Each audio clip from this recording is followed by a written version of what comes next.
Wolfiez has been known as one of the best fighters on EU for a long time, and probably the most mechanical controller player in competition right now. Lately, he's been on complete fire, placing second in a ton of tournaments, including the Cash Cup Extra and also the Solo Cash Cup last weekend. So let's dive into some of the mechanics and ways that he fights and how you can implement that into your own gameplay. Verticality and taking height is a massive factor in his early and mid-game fights, and let's take this one into 20 stands as an example.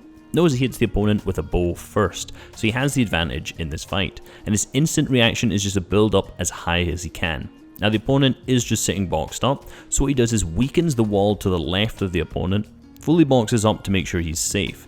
Then when the opponent starts healing, he actually then jumps down and breaks through this wall and starts spraying his opponent, getting off a little bit of damage. And now rather than just running straight in the box, he ends up backing out and going back up on high ground, so if the opponent tries to crank away, he already can't go upwards as Wolfie has this angle covered. He then goes down to his wall, and once he gets on the wall, he pretty much does exactly the same thing, but this time he replaces the wall and cones the opponent. Now a lot of players in this situation would end up just spraying through the ramp, but instead what Wolfiez does is he goes round the back and goes over through the cone that he has edited and then picks up the elimination this way. Consistently getting height on his opponent and making sure the opponent can't run away upwards vertically is something that he does in nearly every fight in these early and mid games and is a key factor to his fighting skill. He also does this while third partying a fight. Later on in this exact same game, he moves over to the west and finds two players fighting here. Now his patience here is something that's very key. Notice how he's just waiting, sitting around, and while these players then drop down to low ground, he uses this as an opportunity to take height himself. Again, he's extremely patient. Notice he's setting up with good trigger control, not just spraying down and letting the other players know he's there. He waits for them to get into the same box and fighting each other, then that's when he starts spraying and picks up one of the eliminations. Again, height was a critical factor here. He was super patient and waited for an opportunity to take it while the other players didn't even know he was there. Then, once he had this, he waited again and he was super patient until they started fighting and then managed to pick up the eliminations easily. If he started spraying earlier, both these opponents would have slowed down fighting and probably just boxed up individually, so this way he managed to get both eliminations. Along with being super patient himself, he doesn't allow his opponents this pleasure. He always applies consistent pressure, ensuring they have no opportunities to heal.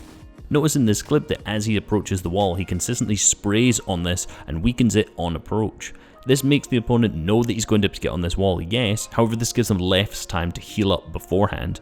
Then notice one beautiful thing he does, which is his movement on this wall. While he edits, he just swings straight to the left and cones in. This makes his opponent unable to completely see where he is, and he manages to pick up an easy elimination from this. This is super basic movement, but something everyone should have in their muscle memory by now. But I want to expand on something he did there, which was pressuring his opponents. Notice in this clip where he approaches a player who is completely boxed up, who has just reset an edit. As Wolfiez approaches the wall, he weakens it with his assault rifle to ensure that it's one shot, meaning he can either take it or he can run through the wall when he breaks it. Because he applied this pressure and did this so quick, the opponent wasn't even holding his wall, he was too busy just editing the ramp. And this allows him to pick up a very easy elimination just by running in his box.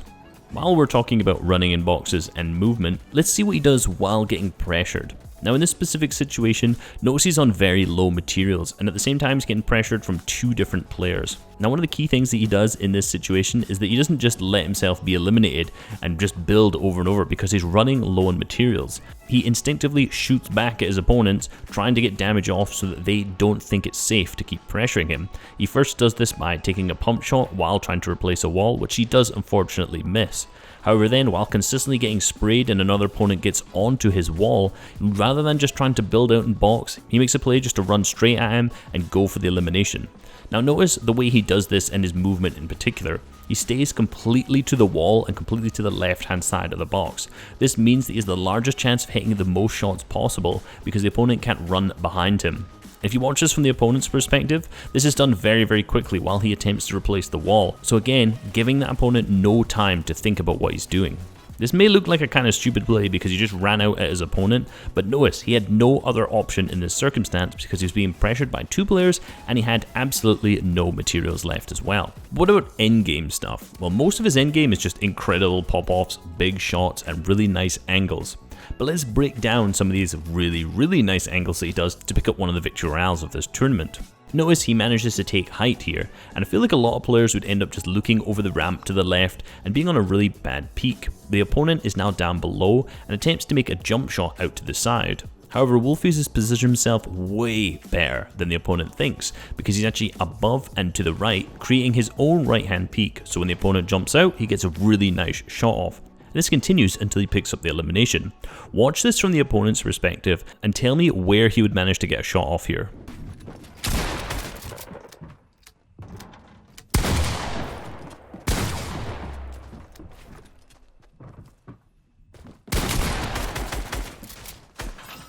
The beautiful use of right hand peaks is actually artwork. Now this isn't particularly mechanical in any way, he only used a few builds, but he consistently put himself in a position to get a right hand peak over and over again and picked up the victory royale because of it. Hope you guys enjoyed this video and learned a lot. Peace.